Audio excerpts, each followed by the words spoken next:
മനുഷ്യർ അവരുടെ സൗകര്യം അനുസരിച്ച്, അവരുടെ ഭാഷ അനുസരിച്ച്, അവരുടെ പ്രദേശം അനുസരിച്ച് അവരുടെ സങ്കല്പത്തിലുള്ള ദൈവത്തിന് ഓരോ പേര് വിളിച്ചു. മതങ്ങൾ തമ്മിൽ കലഹിക്കാതിരിക്കാനുള്ളൊരു മാർഗം മതം ആചാരമല്ല, മൂല്യമാണ് എന്ന് മനസ്സിലാക്കണമെന്നാണ് ഗുരുവിൻ്റെ സിദ്ധാന്തം.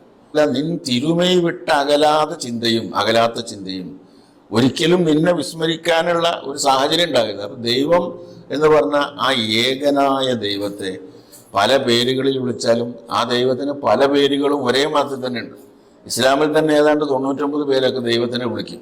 അപ്പം ദൈവം സൃഷ്ടിച്ചവരാണ് നമ്മളെല്ലാവരും, എല്ലാ മനുഷ്യരും. അപ്പം എല്ലാ മതങ്ങളും വിഭാവനം ചെയ്യുന്ന എല്ലാ സങ്കല്പങ്ങളുടെയും കേന്ദ്രബിന്ദു ഒരു ദൈവമാണ്, ഏകനായ ദൈവമാണ്.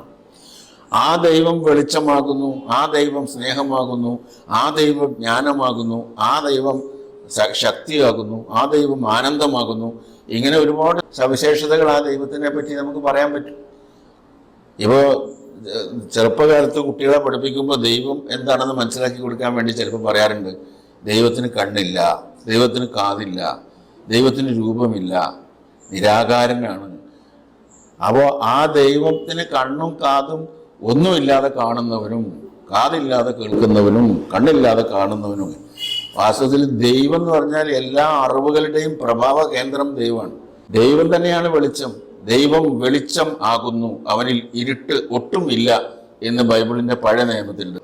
അള്ളാഹു 100 സമാവാത്തി വൽ അർദ്, അള്ളാഹു ഭൂമിയുടെയും വാനലോകങ്ങളുടെയും പ്രകാശമാകുന്നു എന്നാണ് ഖുർആൻ പറയുന്നത്. അപ്പോൾ ആ പ്രകാശത്തിന്റെ അഭാവമാണ് ഇരുട്ട് എന്ന് പറയുന്നത്.